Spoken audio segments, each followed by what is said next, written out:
Democrats may never win the South again.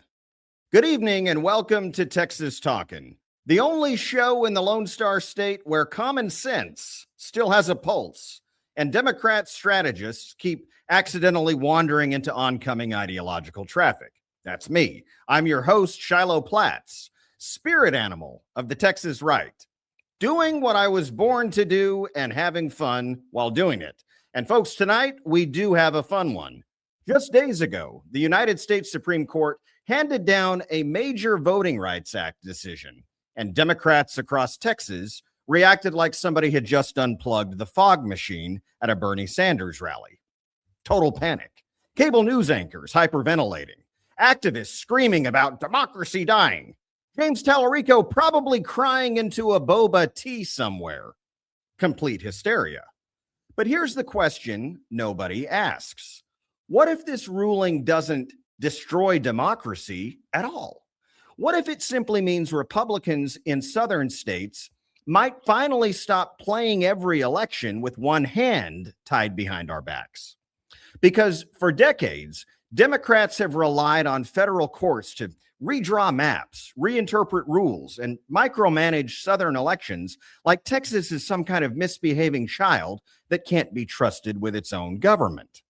And every time Republicans start gaining ground with working class voters, Hispanic voters, parents, oil field workers, churchgoers, or frankly, anybody who still thinks boys shouldn't be competing in girls' sports, Democrats run straight to the courthouse.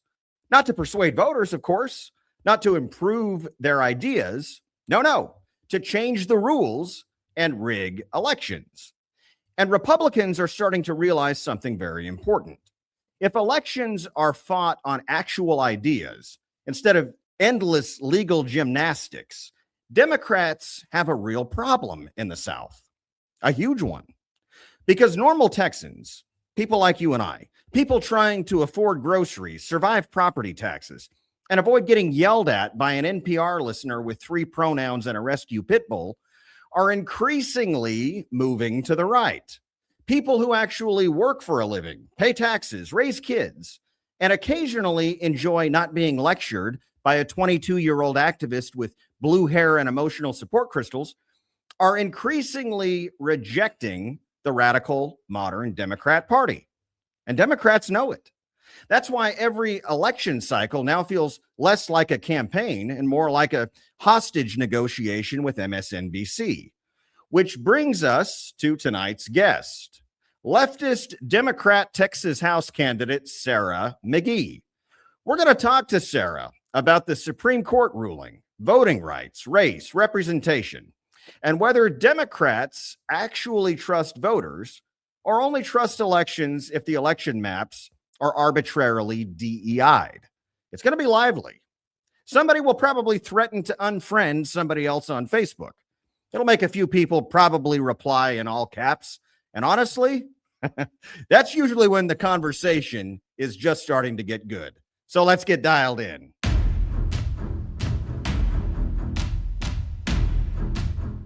And joining us now is a Sherpa through all things confusing, mythical, weird, and strange with the Texas left. She also happens to be running for a seat in the Texas House of Representatives, and her name, returning to Texas Talkin, is Sara McGee. Sara, welcome aboard yet again. Hi, Shilo. Thank you for having me again. It's a pleasure to have you. And for all of my conservative men, which comprises probably most of this audience, Sara is single. So, dinner conversations may be obnoxious. If you can get past those, she's pretty good looking. So just throwing that out there, folks.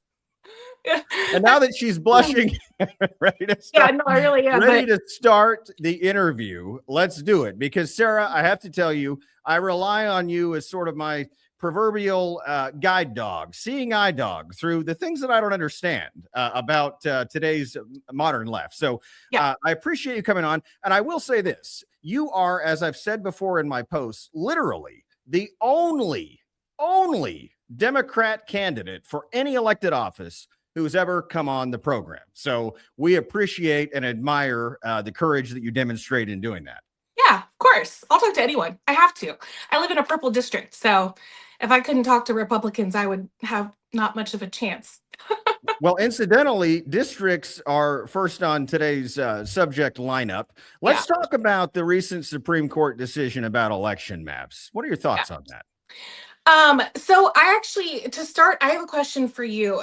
Do you Hey, think? I'm asking the questions here. No, I know. Well, I mean, I know what I think. I mean, I think it's Go horrible. ahead. I think it's horrible, and I know that people on the right agree with the decision. So you have to go back to, I want to know if people on the right think that there was ever a need for a Voting Rights Act. Yes, I think there was a need at one time in our history for a Voting Rights Act in certain places. And now you think that that need has resolved. That is correct. Yes. I don't think we should be making decisions based upon race, especially when it comes to elections, voting maps, districts. That shouldn't factor into it. I don't think that there's an element of demonstrable racism, systemic racism in the United States that would necessitate we have to have these maps drawn a certain way, or otherwise we're going to disenfranchise voters because of their race. Yeah, but it is disenfranchising voters. In what way? Well, I mean, refusing to consider race in a society where race still strongly predicts political exclusion, that's not how you create neutrality. How Like does it's race basically, it's like a loophole to remove minority voting power and then use it under, like, by calling it partisanship. So you just said something that we probably, well, we don't agree with. You said that I can't remember exactly how you put it. Race politics excludes people based on race. Tell me more about that. Yeah, so I mean, you can't ignore that the majority of black Southerners vote Democratic. So by taking away their voting power and just, it's like going back to as soon as universal suffrage was passed, knowing that people that were recently freed from slavery didn't have the education, didn't have the funds, didn't have the resources, and so they started doing things like literary. I can't talk today. Literacy tests and poll taxes. And they started doing all of these things that weren't based on race, but it was ways to keep minorities from voting. And so that is one of the reasons the Voting Rights Act was passed. And now you're trying to walk it back because most of the Southern people, like most of the Black people that live in the South, still vote Democratic. And so it's like you're rolling back their minority voting protections, but now you're calling it, oh, well, we're just being partisan. But it's like the damage has already been done, and using colorblindness as an excuse has been repeatedly used as a legal shield after exclusions were already built. So, in your ideal scenario, how would election maps be designed? I think that they should, honestly, I think that they should all be subject to um like independent redistricting committees. I think we should ban gerrymandering nationwide. Well, that the only way that it would work is if we did possibly work is if we did a nationwide ban on gerrymandering, because you Mhm. know as well as I do, the blue states like California, Illinois, and New York, Massachusetts have gerrymandered the hell out of their districts in favor of Democrats. We did that in Texas in favor of Republicans, and other red states are doing it. So my point here is that blue states and red states both do it for the same partisan reasons, right? Can we Yeah. agree on that? No, I mean, we can, but if you look at, okay, so look at what just happened in Virginia, right? They had drawn into their state constitution that they couldn't gerrymander, which is why their gerrymandering was overturned by the Virginia Supreme Court. So it's like blue state, and then, California, they had an independent redistricting committee. They took it to a vote to temporarily, not even permanently, but temporarily overturn their independent redistricting committee just to fight back against what Texas did. So even in the states that have done it in this cycle, they tried to do it in a democratic way, whereas none of the red states even, left it up to a voter's choice. And because it's been years and years and years, they've been entrenching themselves in these states. And so like the blue states have always like operated on a more democratic basis, and the red states haven't, which is why they've been able to get away with just doing it with, with no votes. In California, they had to vote. In Virginia, they they overturned the will of the people. Like the people voted on it and they overturned it because in their constitution it said that they couldn't. So it's like in Virginia, like technically, yeah, they're following the law, but writing a law to protect democracy and to cut down on gerrymandering ended up screwing them in the end because when they wanted to do it, they couldn't. I think the at root here is a topic that's probably much more philosophical than simply election maps or drawing districts.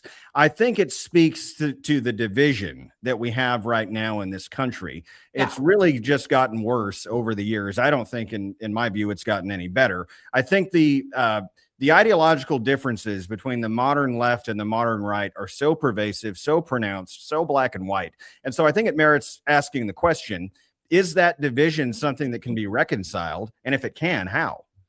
Yeah, so I don't see as much of a division as maybe you do because when I'm out like talking to people in my neighborhood, there's still the 80%, right? Like you have the 10% on the right and the 10% on the left, but there's still the 80% in the middle. And the 80% in the middle is who's going to decide the next election. And I know one of our topics is whether or not Texas is going to turn blue. That's next on the list. I know, but this is a perfect segue into that because I absolutely think it will. And the reason why is because, see, this is what happens with gerrymandering. When you have politicians who draw the maps to favor themselves in such a heavy way that there's no way they're going to be voted out of office, they stop listening to their voters.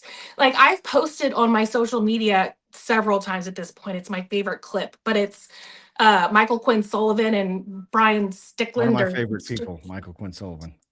He's one of your favorite people. Yeah. So in the clip, it's like it feels like Republicans hate their voters. Pretty good impersonation. Yeah. So that's what. And then Stickland is like, oh yeah, Republicans hate the voters. The voters are a headache. They avoid them at every cost. Like the voters are a liability. And it's like it is a 20-second clip, and I post it over and over and over because that's what gerrymandering does. So You can go on Twitter over and over and over, and Republican after Republican after Republican will tell you our representatives are not listening to us. And it's like, and then, you have people like Harrison that are coming out and being like, that's because they're rhinos.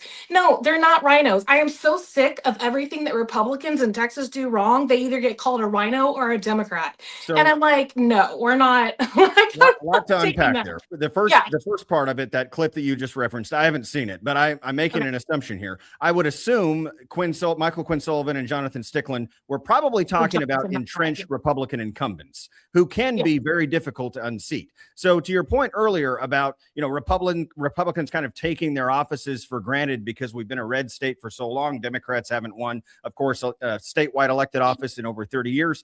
I think that Republican incumbents tend to take their seats for granted. Some of them do until they're primaried. And we saw in the last cycle but a Shilo, substantial number of Republican incumbents who lost their seats to primary challengers who then later went on and won in the general. So why? Hold on. I'm going to get to it. Okay. That speaks to your second contention about the word rhino. And for those who have been living under a rock for the last decade or so, Republican in name only.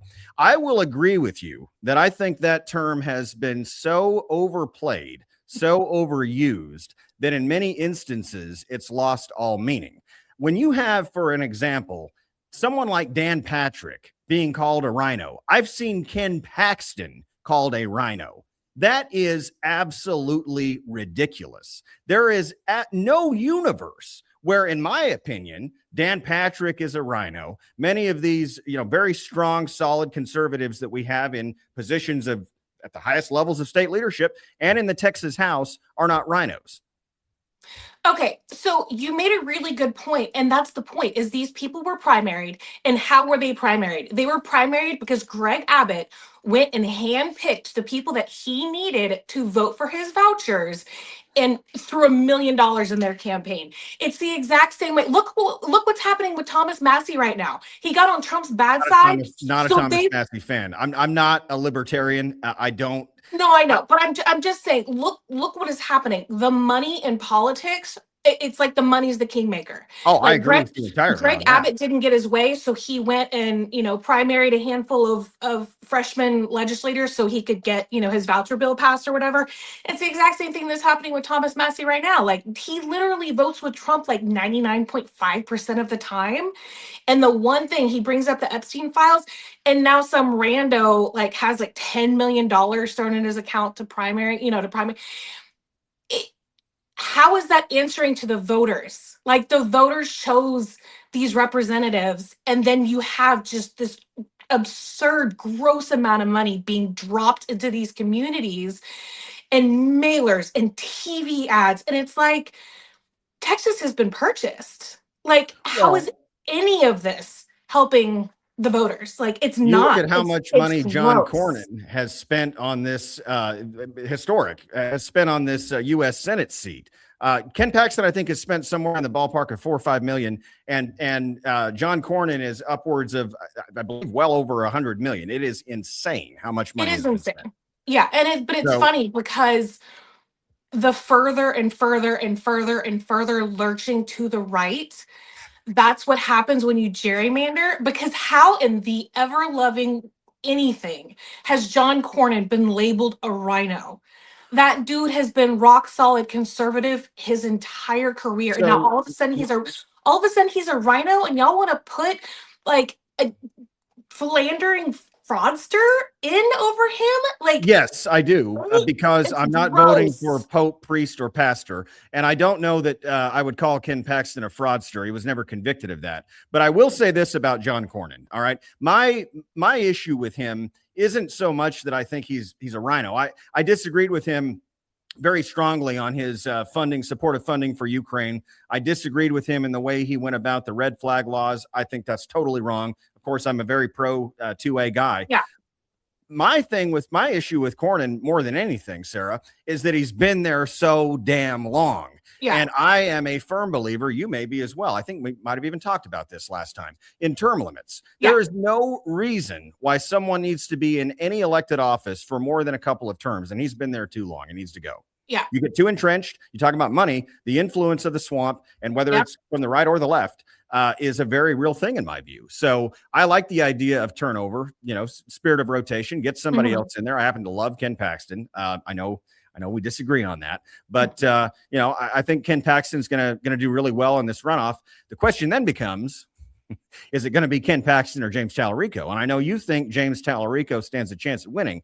Where I'm at with this is about every 2 years, your folks come out of the woodwork and start screeching about Of course. Democrats Yeah, winning Texas turning blue. Democrats yeah. going to win statewide office. Never happens. And I Okay. dare Well, I mean, say, that happened in Nevada, that happened in Arizona, that not in happened in Texas, Georgia.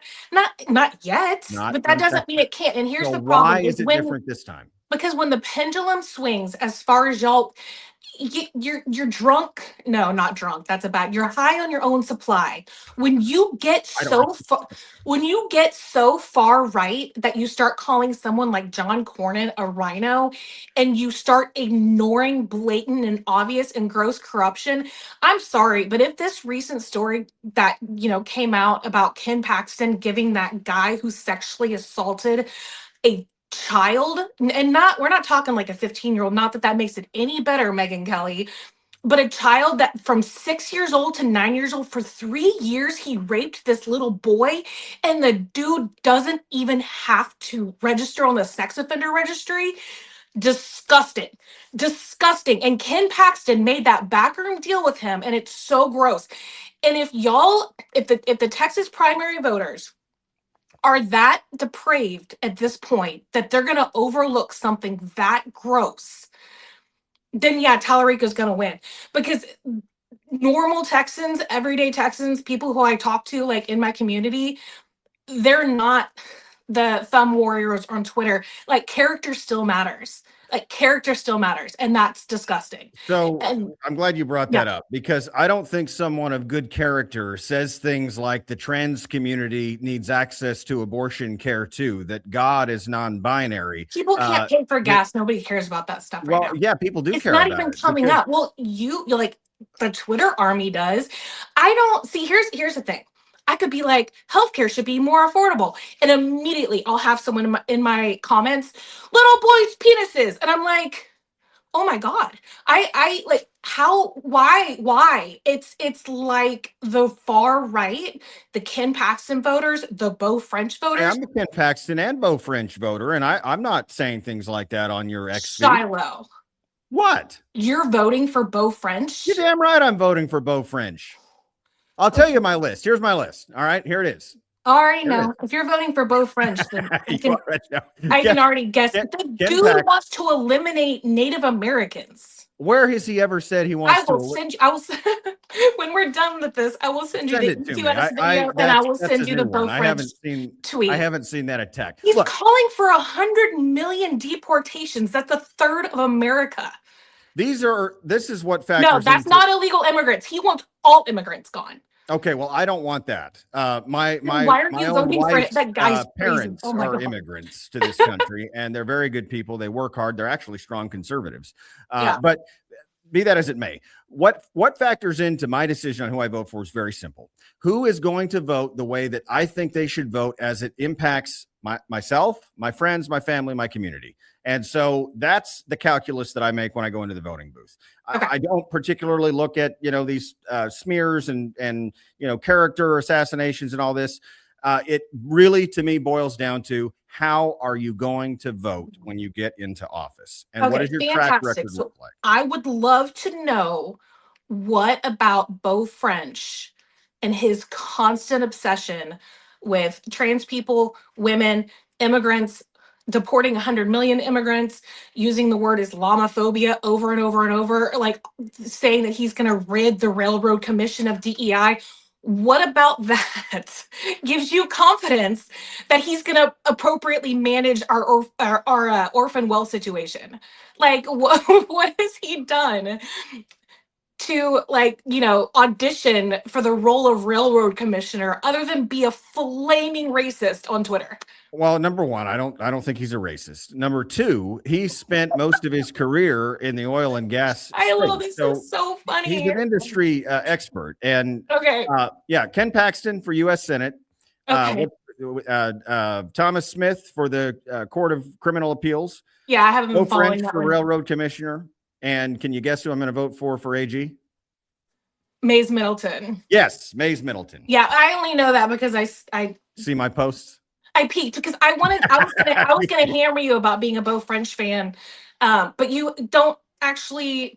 Beau French has been on this program. You should watch the episode. Yeah, but you haven't been as vocal about that selection as you have your other selections. I don't really care about who, which Republican AG candidate comes up because I'll be obviously fighting. You're not going to like either one of them. Yeah.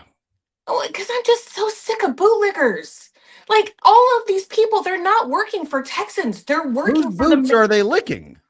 Trump's, Abbott's, oil people, money. They're not working for Texas. So oil people. When you say oil people, you mean like the oil companies? No, I mean like Dunn and Wilkes. Like, I don't mean all oil companies. Dunn and Wilkes I'm in Texas. Gift to the state of Texas. A gift, Sarah. And I'll tell you why. Because your people have billionaires of your own, George Soros and company, plenty of them. George Soros. We want our own billionaires as well, and damn it, we've got a couple of them. So this is so funny. I'm sorry. Like, I know, and I like. This is just a lot of things. Like the last time that we did this was like 9 or 10 months ago. It was a while back. Yes, and there was still I feel like so many ridiculous things have happened since then that is informing my reaction to you now, because it's just to hear that somebody actually has faith and would put their in Beau French. I mean, I just can't.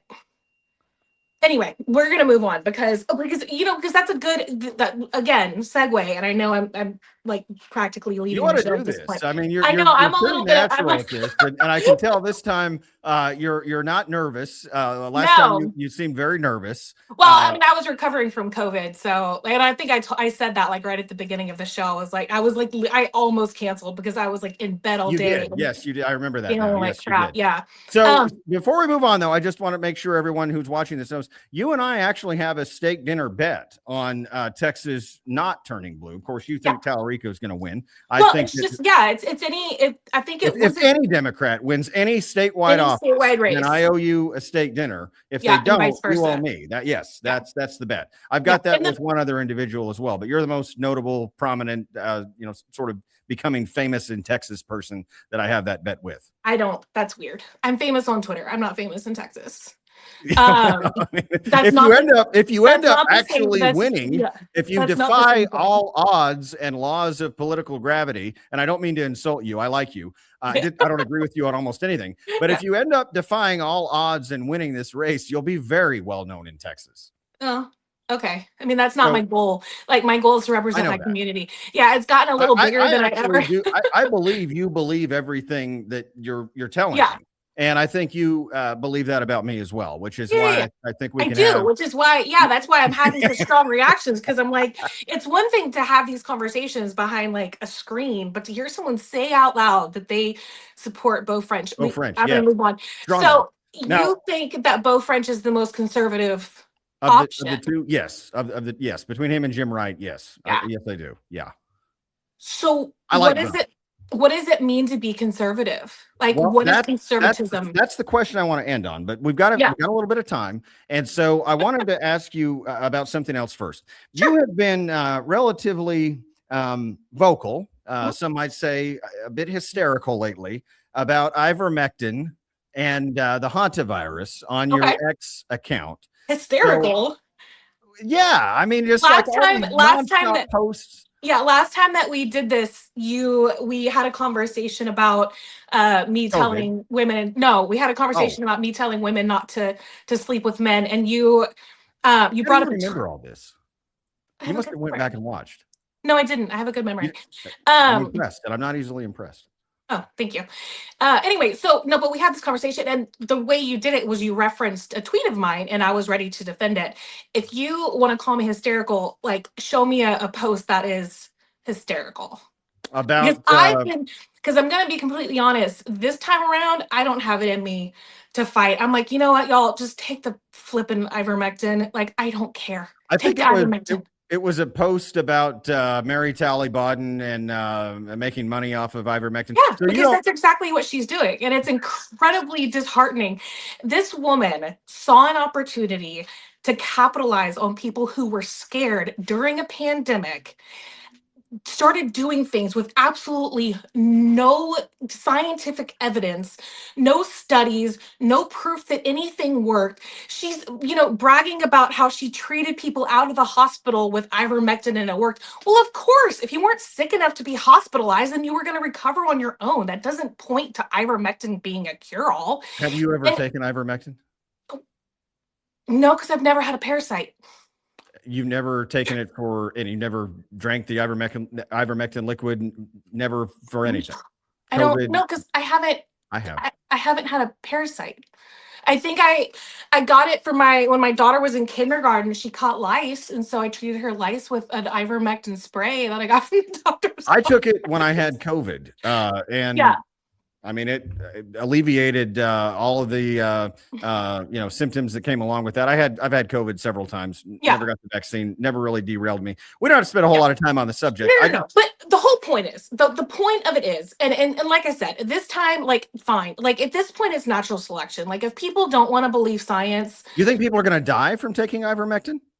I don't think people will die from taking ivermectin. Okay, look what happened with Scott Adams.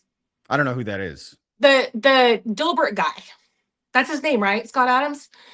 So I don't think people will die from taking ivermectin. I think people will die because they take ivermectin and instead of accessing medically viable treatment options, like the vaccines. We're not talking about the vaccines. I'm talking about when you're diagnosed with cancer and you start taking ivermectin instead of going to an oncologist. Like, that's what that Scott Adams guy did. Like, he was trying to do that, weird combination. I don't even know what the other medication is, but it's ivermectin and something else. And he was like, this is going to cure me. And then it didn't work. And then he starts begging everybody for, like, oh, Donald Trump, can you get me on this trial or that trial? It was incredibly devastating to watch. And that's what happens when people ignore medical advice. But you know what? Like I said, and like I've said in my posts, at this point, everyone's adults here. It's just sad. It's sad to see people who have been taken care of or taken advantage of by grifters like that NTB person who have manipulated people. And then she goes and she's selling ivermectin. Like she's making money off of innocent people that she has lied to and spread this conspiracy But don't theory. doctors It is make like money the off of worst. prescriptions too? No, who makes money? That's They like don't get kickbacks from the pharmaceutical companies there's actual laws against it. against getting kickbacks from pharmaceutical Yes, companies. Hospitals don't get kickbacks. They don't get rebate money, anything like absolutely that. not. Absolutely not. Like it's the Dig into sunshine that a law little or the more, yeah. Sarah. But Yeah, there's you a law you against kickbacks. you asked me a question recently that I've spent some time thinking about, Yeah. and the question was, "What is conservatism?" Yeah. So I'm going to answer the question first. Then I'm going to ask it to you. What you, as a leftist Democrat, think conservatism is? Just real quick. So You, you know how there's Republican and then there's MAGA and then there's far right and there's this. We have the same thing in the Democrat. So there's Democrat, there's yes, progressive, there's liberal, there's leftist. yes. Leftists are the 10%. I'm not a leftist. So So how I would you don't describe yourself? I'm a progressive. I call myself a progressive Democrat. So like left of center, not quite as extreme as leftism, somewhere in that range of the Yeah. spectrum. Is that a fair Yeah. assessment? Yeah. Okay. So as a hard right conservative, Yeah. To me, more than anything, conservatism is preserving and protecting traditional social and cultural norms. That's Okay. how I would describe conservatism. That's what it means to me. And it's really my sort of brand of conservatism is conservative populism. I'm not a libertarian, as I said before. In fact, I have probably as close to as many disagreements with libertarians as I do with people on leftists, people on the left. So that is my view of conservatism. I'd be happy to hear yours. Yeah, no, so I mean, I don't necessarily have a view of it so much as I take issue with the inconsistencies. So everyone calls themselves a conservative and says they want the government out of their lives, but to achieve what you just described as what your political goal is requires a lot of government intrusion into people's lives. Give me an example. 10 commandments in the classrooms, anti-abortion laws, the Islamification of Texas, because you just said preserving cultural and traditional cultural and traditional norms. Yes. So yeah, and the government can be the mechanism and tool by which we achieve those goals. Yeah, of course, voted in by the people. But again, like you're encroaching on people's ability to be free, and so that's why. Oh my God! Every time I would object and argue, though, that freedom does not include harming another individual. And we had this debate about abortion last time. I don't think we need to have it again. But so I think maybe we set that example aside. We talk about the 10 Commandments. Talk about the Islamification of Texas. Mm-hmm. So I'm of the very strong opinion and belief that America was founded on Christian principles, and we are a Christian nation. I don't think that people should be denied rights because of their religion. In other words, I don't think somebody should be told, "Hey, you can't be Jewish or Muslim or whatever the case may be." But you look at the 10 Commandments, and I would ask you, which of them do you object to? Which of them do you take offense to? It's not that I take offense to them. I don't think it's the state's role, responsibility, or place to put them in front of public school children. I think you're supposed to teach religion at home and education at school. Those are more about moral law, though, than necessarily any doctrine or any dogma. But I'm like super curious to know how it's relevant to a second grader that you should not covet your neighbor's wife. Like I don't how where it was just grandstanding. It was grandstanding. And I think that's the thing that frustrated me so much, especially with this last legislative session, was all of these things that are passed, like the big, banner legislation that was passed. Most of it's being challenged in court. Some of it's been struck down. Heck, we're still fighting cases that were passed in the 86th legislative session. you've gotten so far right that you're not even doing. Meanwhile, we have articles that are coming out yesterday that in my district, the ground has sunk by 14 inches because while you're putting 10 commandments in schools and passing the voucher bill and defining gender, which I don't see how that's the government's role to do, to define gender. You do it for me. That's so weird. You do it for No, me. it's not the government's role. That's I why know. You're not the government, so I'm asking you. You do it for what is it? I'm a political candidate, and as a you political are? candidate, So yeah, define a woman for me. I I can do it. well, It's real easy. Want me to tell you? no, I mean you can say adult human female, but how Any do you person with a vagina. There you go. okay, so what about females that That's are born easy. without a vagina? What You mean like people like me who are born with a penis? no, I mean like people that are born like XS. Like how would you define an What intersex percentage of the person? population does that represent approximately? Uh, even if it's one person, It's not even even if 1%. it's one person. Not even 1%. So I think Okay, so not even 1%. There are 342 million people in America. So 1% of that is 342,000. So there's 342,000 it's not people even walking. 1%. It's not That's even great. 1%. That's great. There's So 342,000 so people walking around that you have just told they, by government standards, do not exist. It was not appropriate for the government to define sex. It just wasn't. well when It you wasn't. have And here we are. And here we are. That's another overreach. That's when you another have government overreach. this lunacy on the left of trying to No. shove this trans LGBTQRSTD 2++ movement down So our throats, weird. it And is we nuts. talked about this last time. No one's shoving anything. We are, It was yeah. like you were talking about, you were talking about drag queens, and I'm like, I have never involuntarily seen a drag queen. So like if you're seeing all of these drag queens, like you're seeking them out. Like I Oh, have I can never. promise you I'm not seeking them out. No, I not, know, not at but all. it's like you Remind me see. to send you. I've got to send you a picture of somebody that graffitied one of my campaign signs when I was running for county chair. You'll get a laugh out of it. It has to do with this conversation. Yeah. I'll send it to you. Anyway, so again, you're going back to, conservative, and you want to, so you have stated a goal of preserving your way of life. You want to Cultural preserve and Christian nationally. traditional. You want to preserve your culture. Yes. And like I said, that is inconsistent with the other part. It's like every time Chip Roy posts something and it's like, stop the Islamification of Texas, and then hashtag live free. I'm like, that's not that's So not I'm living free. That's telling people, hey, if you don't worship exactly how I worship, you're not welcome in this country. well. I think Like, you have to look at Western Europe. Look what's happened to them. They allowed this. They pretended like this wasn't an actual problem, and their culture's gone. I'm sorry, it's gone. It's not coming back. And it's it so has funny because been. I was in Dublin last year, and prior to going to my trip, I kept reading about all these things about how Dublin has been taken over. Have you been to And Minnesota? It's even closer to home. I was in Minneapolis last year, and you could have blindfolded me. I swear to God, you could have blindfolded me and taken me by helicopter, dropped me in downtown Minneapolis, and then taken the blindfold off. And I would not have been able to tell you if I was in Minneapolis or Mogadishu. okay, but here's the thing. I digress a little bit, but I was, and like leading up to it, everything I read was like, oh my God, Dublin's gone, Ireland's gone, our country's gone, there's no more Irish people.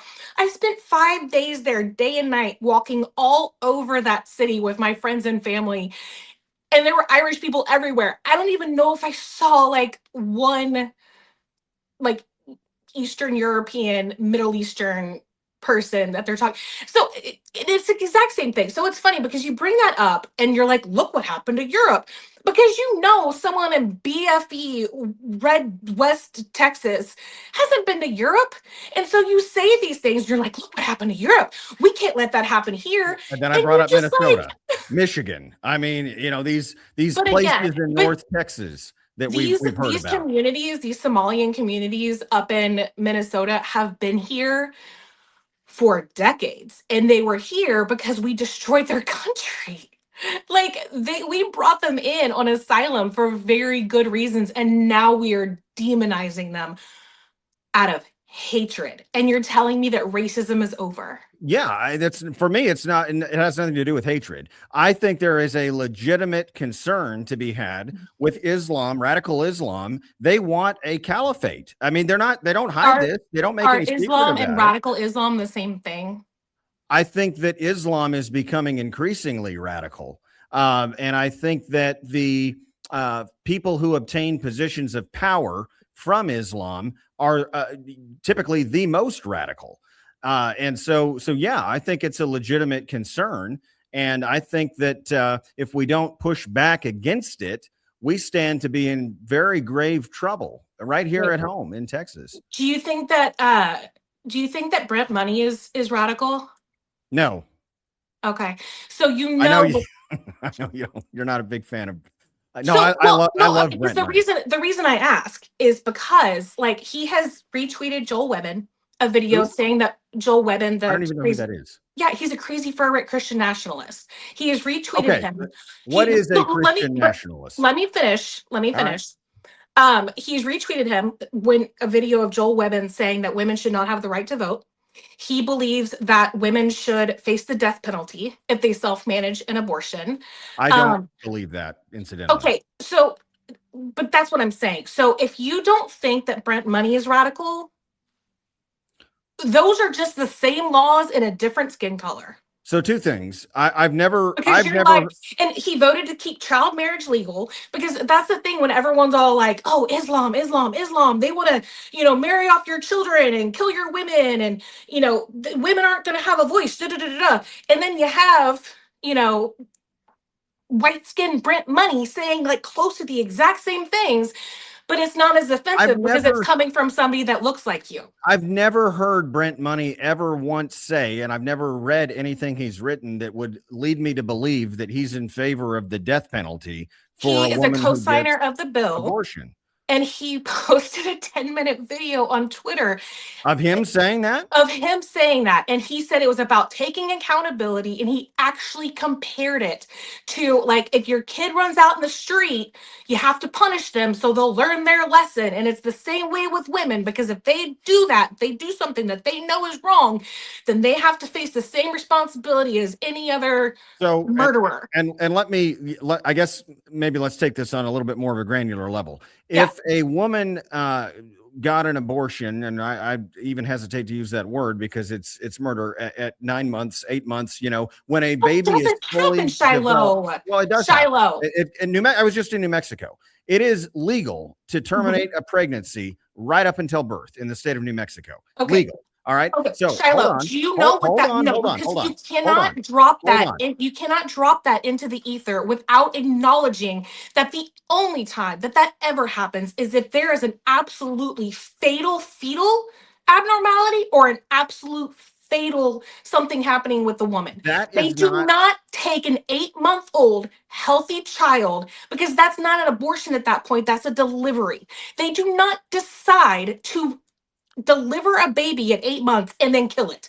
They So if absolutely do not do that. And I'm so so like, we're not going to let that just hang out in the world. now, well, let's let this hang out. If a Yeah. woman voluntarily decided to kill a baby that far along in a pregnancy, then number one, I think it's murder. Number two, I think it's capital murder. And number three, I think she should face the death penalty. Having said that, Mhm. if a woman gets an abortion, an elected abortion, whatever the hell you want to call it, within the first 6 weeks, we'll call it, before a heartbeat. All right. I don't think that that woman should ever, in any circumstance, face the death penalty ever. Well, I think that's way, way too extreme, and I would never support that. yeah, well, I mean, and that's what's happening. That is what's growing in your party. That is why that is why like what you just said about not being against the death penalty. I've been obviously this is a topic that I talk about. Whenever something comes up in the news, I'll spend a couple days going over it on my Twitter because it's a relevant topic at the time. Um, there's an internal war happening among the pro-lifers right now where they think the Texas Alliance for Life is liberal and is I know. not, huh? I'm familiar with it. Yes, I do. Yeah. So and it's just like they won't be satisfied until women don't even have the right to not die. Like they will not be satisfied until, I mean, I've literally like that Kristen Hawkins or whoever, forget her name because I try to ignore her, but I don't even think she believes in this, in saving the mother's life. I think that she thinks that dying a death for pregnancy is like a noble cause. Like, and that's why it's such a slippery slope when you start trying to control what women can and can't use their bodies for. Well, I don't think that it's, I think the concern is not about what a woman uses or doesn't use her body for. I think it's about the living human being inside of her. I mean, I hear what you're saying, but you can have, like, I mean, the last time we talked about this, my thing was fetal viability, because past fetal viability, then it's a delivery. And if you don't want to, raise the child, you can put the child up for adoption. But until the point of fetal viability, you're using your body, so you should have the choice. But, I digress. But it's the same thing, like, because a lot of people, most people actually would agree with what I just said. Not the pro-lifers, not that this, but the common sense people would agree with what I just said. With what part of what you just said? The fetal viability. Fetal viability, meaning fetal that viability being the cutoff. So, in other words, if a baby can be born and live, you think anything Outside prior to of the that, womb, abortion should be legal. Okay, we obviously don't agree on that. No, I know, but that's the thing. I want to ask you before we run out of time. I want to ask you. You used a buzzword that I want to drill down a little bit on. You used the term Christian nationalist. Yes. What is a Christian nationalist? Yeah, so it's a white nationalist that uses religion in order to manipulate people to meet their white nationalist goals. Okay, so what is a white nationalist? Those seem to be two different things. A white nationalist. No, I mean Beau French is a white nationalist. What is a white nationalist? Someone who wants only white people to live in the United States of America. I mean, they want to get rid of every other racial group in the United Beau States. French. And you think that and you want to elect him to the Railroad Commission. You think that a white nationalist is the same thing as a Christian nationalist? They're synonymous, in your opinion? They're not synonymous. Okay, so and what I'll is tell a you Christian why. Because some people who are white nationalists, such as like skinheads, they use hatred to achieve their goal of white supremacy. Christian nationalists use religion to manipulate people into achieving their goal of white supremacy. That's the core of this term you use, Christian nationalist, is an overriding element of white supremacy. You think it's based all on race and white supremacy. Yes. I would argue the people who I know, including a couple of folks you've mentioned, the people I know who have been called Christian nationalists are people like me. I believe in Christ, right? I'm a Catholic. And I believe in nationalism, putting America's interests and needs before those of any other country. So if those two things are true about me, does that make me a Christian nationalist? No, because you're not trying to. No, so it doesn't. It doesn't, because are you a white supremacist? No, Do you think not that in any way. Then you're not a Christian nationalist, because that is truly the definition of a Christian nationalist. You can actually Google it. Sarah, it has been fun. Lively, as I knew it would be. And I appreciate, as I've said before, your tenacity and courage in coming on here. We agree on practically nothing. We find little slivers of agreement occasionally, which is always interesting. I would say that I do wish you well. I wish you well. I hope you lose your election. Got it? Yeah. I wish you well. And promise me this: if you end up winning, we'll have the steak dinner, and you won't stop taking my texts or phone calls if you get in the Texas House, because I'm gonna be a constant thorn in your side. I promise. I will not, and I will tell you there are a few House Republicans that I look forward to actually working on some things that I know are true, like bipartisan issues in the state of Texas, but having said that, we will have to do this one more time. Let's look at let's look at October before early voting starts, and we'll go on record with our official election predictions.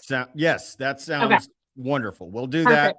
Sarah, may God bless you, and may God continue to bless the great state of Texas. Thank you for helping us keep Texas talking, because they will be when they watch this, I promise. Yeah, for sure. Have a good one. You too. Bye. Stay dialed in to interviews and content just like this by clicking that follow button on my Facebook page, or hit the subscribe button to learn more about exclusive access that you won't want to miss.